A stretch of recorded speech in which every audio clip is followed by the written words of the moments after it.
di Fonni. Buonasera, benvenuti. Questa associazione è un'associazione che si è costituita relativamente da poco, ma da sempre, da quando ha deciso di costituirsi in associazione, hanno svolto un lavoro importantissimo. Come vedete, stasera indossano diverse tipologie dell'abbigliamento tradizionale, che in realtà a Fonni non è che abbiano dovuto ricostruire niente, perché ancora si conservano gelosamente questi capi d'abbigliamento tradizionali meravigliosi, dove io ho un ricordo di quando ero un ragazzino e frequentavo Fonni, dove c'era questa nonna Rosa che indossava ancora l'abbigliamento tradizionale. Il marito era uno dei componenti del primo concordo fonnesu del 1350 praticamente, che andavano a cantare alla Rai quando la Rai ospitava ancora la Sardegna dal punto di vista musicale. Saranno accompagnati da Salvatore Loi. Salvatore, vediamo se è tutto a posto con l'amplificazione. Prova a suonare Pagu Pagu. Lo diamo un po' di volume perché sennò... Ok, ecco, già intende se sì.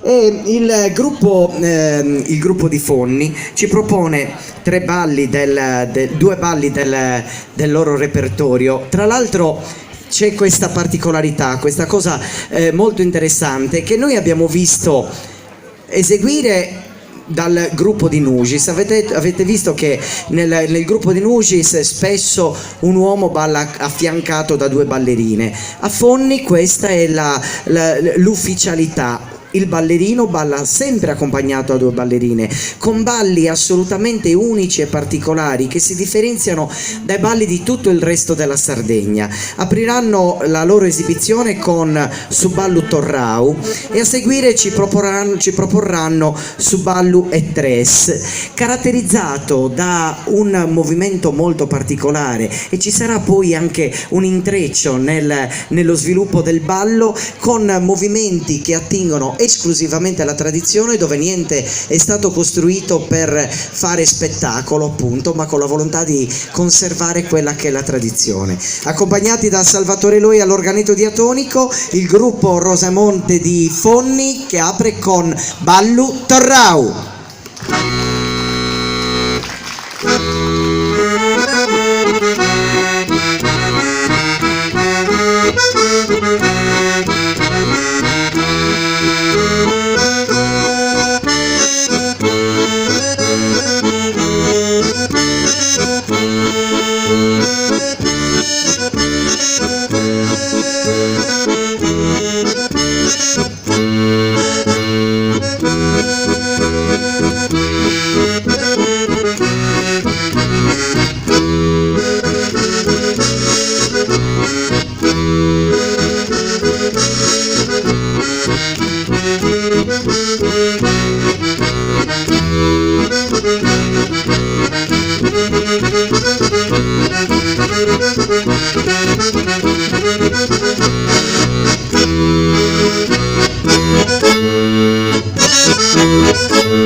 Applauso per il gruppo Rosamonte di Fonni che ci ha proposto Subalu Torrau e prosegue la sua esibizione con Subalu e Tres, accompagnati sempre da Salvatore Loi all'organetto diatonico, il gruppo di Fonni.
E l'applauso è per il gruppo Rosamonte di Fonni. Grazie, meravigliosi. Poi oggi vi vedo in formazione al GAN completo e mi fa piacere vedervi così bravi e così belli nei vostri abiti. Veramente complimenti, sono molto contento di avervi potuto apprezzare. Christian, anche per voi c'è un ricordo di questa serata? Ehi, dimmi. Orrossa. Una me l'hanno me, Orrossa e Monte, Vonaese e Sghemba. Tenete pazienza. Io un po' di logudorese me la cavo, capitanese aici aici, il fornese mi manca. C'è sempre tempo per imparare. Questa varietà sul verde non la conoscevo, è bellissima. Bello. Venite, voi due, questo lo raccontiamo, venite qui avanti. Guardate bene che non succede in nuda, due pure vestiti ruglio. Allora, come vedete, fondamentalmente due tipologie dell'abbigliamento tradizionale. Mi è stato raccontato questo, che l'abbigliamento più utilizzato era questo rosso. Poi a un certo punto le signore appartenenti alle famiglie un po' più benestanti volevano distinguersi dalle altre e hanno deciso di tenere più o meno la stessa foggia dell'abito, ma cambiare il colore e quindi utilizzare colori più scuri, e loro hanno voluto riportare tutte le diverse tipologie anche con la tipologia appunto da lutto. Grazie. Solo Toghi. Facciamo un applauso al gruppo Orrossa e Monte. Brigavo. Uscite ballando o passate camminando? Troppa fatica. Gli facciamo un applauso agli amici di Fonni. Grazie, grazie davvero. Grazie. Ciao ciao. Adesso 250 km e siete arrivati. Grazie.